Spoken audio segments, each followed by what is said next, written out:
तमाम बड़ी खबरों को लेकर हम हाजिर हो चुके हैं कि क्या कुछ अब 10 बजे तक यूपी और उत्तराखंड में हो चुका है। लेकिन सबसे पहले हम बलिया से एक बड़ी खबर बताएंगे।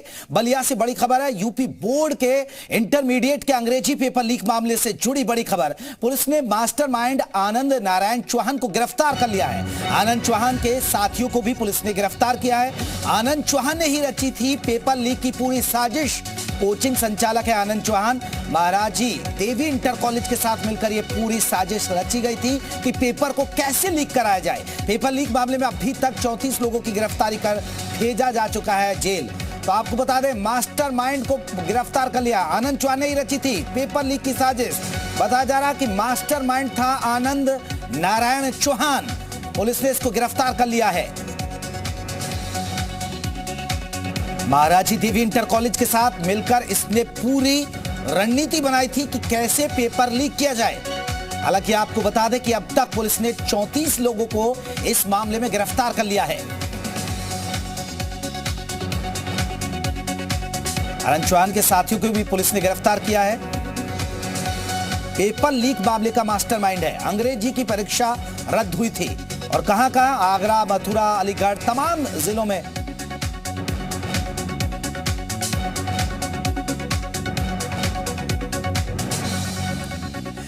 तो चलिए, इसी खबर पर हमारे साथ हमारे दो संवाददाता ज्यादा अपडेट के हुए हैं। आपको बता दें कि लखनऊ से हमारे साथ रहेंगे विशाल रघुवंशी और मनोज हमारे साथ बलिया से जुड़ गए। मनोज, सबसे पहले आपसे जानना चाहेंगे, ये मास्टरमाइंड बताया जा रहा है आनंद चौहान, कैसे गिरफ्त में आए हैं पुलिस की में?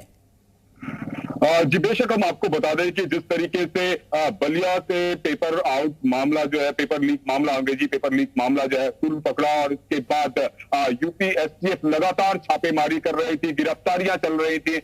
पहले दिन जहां डीआईएस सहित कई लोगों को गिरफ्तार किया गया, उसके बाद जो इनपुट्स मिले, दूसरे दिन भी लगातार गिरफ्तारियां हुई। और अगर हम कल रात की बात करें, परसों रात की अगर हम बात करें, तो उस समय पूरी रात एसटीएफ ने बलिया के अलग अलग स्कूलों में, अलग अलग इलाकों में लगातार छापेमारी की।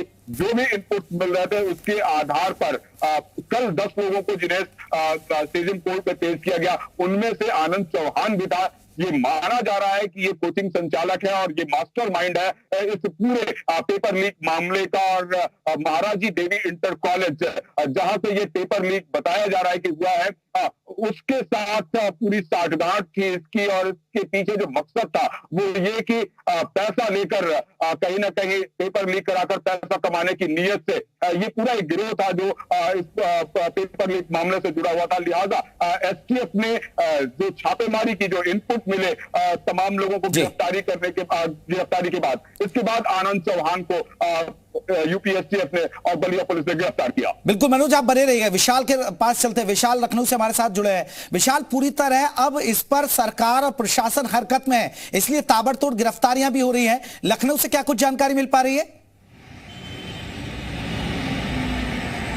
देखिए, इस पूरे मामले में चूंकि गिरफ्तारियां कल हो चुकी थी, कल 10 लोगों की गिरफ्तारियां और हुई थी। और ऐसे में ये कहा जा सकता है कि इस पूरे मामले को लेकर अब चूंकि जांच हो रही है, तो जांच में तमाम चीज़ें जो हैं वो सामने निकल के आ रही हैं। खास बात यह है कि पेपर लीक कैसे हुआ था, तो इसके बारे में जांच मालूम चला है कि जो टेम्पर प्रूफ पैकिंग थी उसको काटकर बाकायदा उसमें से पेपर निकाला गया था, उसकी फ़ोटो खींची गई थी और वापस पेपर जो है उसी में ही रख दिया गया था। और जो टेम्पर प्रूफ पैकिंग थी उसको जो जहाँ से काटा गया था वहाँ पर जो है, जो जहाँ सील लगी थी उसको दोबारा से लगाया गया था। और वहीं से जो है जांच में ये मालूम चल पाया है कि यहीं से जो है गड़बड़ी हुई है। इसके साथ सबसे महत्वपूर्ण बात है, जो आनंद चौहान की बात है, वो मास्टरमाइंड बताया जा रहा है इस पूरे मामले में, कि उसी ने ही पूरा ये एक पूरी साजिश रची थी और उसी ने ही इस पूरे पेपर लीक कांड का जो पूरे जो ताना बाना। विशाल, जिस तरह आपने जिक्र किया आनंद चौहान, क्योंकि आनंद चौहान को गिरफ्तार कर लिया है, क्या आनंद चौहान ही इकलौता शख्स है जो मास्टरमाइंड है, या इसके भी तार कहीं ना कहीं दूसरे लोगों से जुड़े होने की आशंका हो सकती है? नहीं, देखिए, इस पूरे मामले में अभी इसके तार कई और लोगों से जुड़े होने की आशंका ही नहीं, बिल्कुल स्पष्ट है कि कई और लोग इसमें इन्वॉल्व हैं। क्योंकि देखिए, पेपर जो लीक हुआ है और खासतौर से 24 जिलों, जहां तक नेटवर्क की बात आई कि 24 जिलों तक ये पेपर पहुंच गया था, ऐसे में एंड टाइम में मालूम चल गया, तभी ये 24 जिलों में पेपर रद्द किए गए थे। तो 24 जिलों में जो पूरा नेटवर्क है उस नेटवर्क को तोड़ना बहुत जरूरी है और नकल माफिया के बिना शय के इतना बड़ा नेटवर्क तैयार नहीं किया सकता है। आनंद चौहान जरूर एक इकाई हो सकता है, मास्टरमाइंड हो सकता है, उसने पेपर लीक कराया, लेकिन इसके पीछे कोई ना कोई एक ऐसा व्यक्ति होगा जिसने इस पूरे मामले में विशाल बने रहिएगा। मैं मनोज का रुख करता हूं। मनोज, जिस तरह आनंद चौहान को गिरफ्तार किया गया है उसकी हिस्ट्री, उसके बैकग्राउंड के बारे में कुछ पता चल पाया है? और मेरा वही सवाल जो विशाल से मैंने पूछा था, क्या आनंद चौहान ही मास्टरमाइंड है या कोई और भी लोग इसके पीछे हो सकते हैं, इस पूरे गिरोह के पीछे?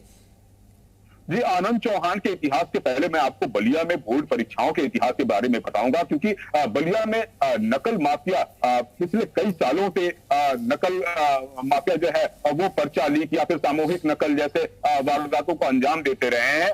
हालांकि योगी सरकार की सख्ती के बाद इसमें कमी आई, लेकिन जिस तरीके से इस बार के बोर्ड परीक्षा में इन नकल माफियाओं ने चुनौती दी, आनंद चौहान जैसे शख्स जो है, जो अपराधी हैं, जो आरोपी हैं, वो पैसे की लालच में छात्रों से पैसा वसूलते हैं। किसी और का जो हमारे सूत्र है बताया कि कोचिंग के जरिए जो छात्र पढ़ने आते हैं उनको ये भरोसा दिलाया जाता है कि आपको किसी भी हालत में पास करा दिया जाएगा, और ये तय है कि जहां सीसीटीवी कैमरा लगा है, तमाम सुरक्षा इंतजाम है, और वहां पर नकल कराना बहुत ही मुश्किल होता है। लिहाजा कहीं ना कहीं एक बैकडोर की जरूरत पड़ती है, वो चाहे पेपर लीक हो या फिर कहीं कॉपी लिखवाई जाए। तो ये अलग अलग नकल के माध्यम होते हैं, और इस बार जो है जो माध्यम अपनाया गया इन सिंडिकेट के जरिए वो ये था कि पेपर को लीक किया जाए, और इसमें सिर्फ आनंद चौहान ही नहीं, इस ब्रैकेट में इस जो माफिया है इसमें कई सारे लोग उनके तार जुड़े हुए हैं। एसटीएफ जो 3 दिनों से लगातार छापेमारी कर रही है, लगातार गिरफ्तारी कर रही है, उसके पीछे जो मकसद था वो यही था कि इस नेटवर्क के